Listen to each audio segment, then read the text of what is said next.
How to buy Amazon Prime. Hello everyone, I am Bishaka and welcome to our channel. Now, let's get right into the tutorial. Firstly, go ahead and open the Amazon Prime application on your device and make sure you are signed in.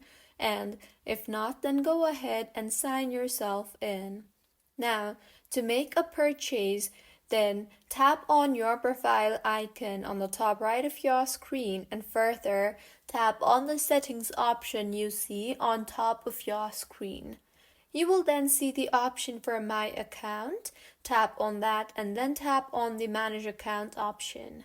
In here, you will be able to view all your current memberships and subscriptions if you have made any purchases previously. And to make a new purchase, since I have a free trial left, I will tap on the Start a Free Trial option and make further purchases.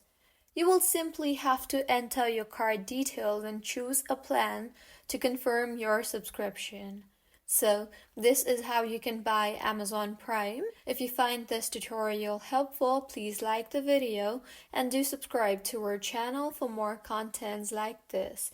Thank you for staying with us until the end.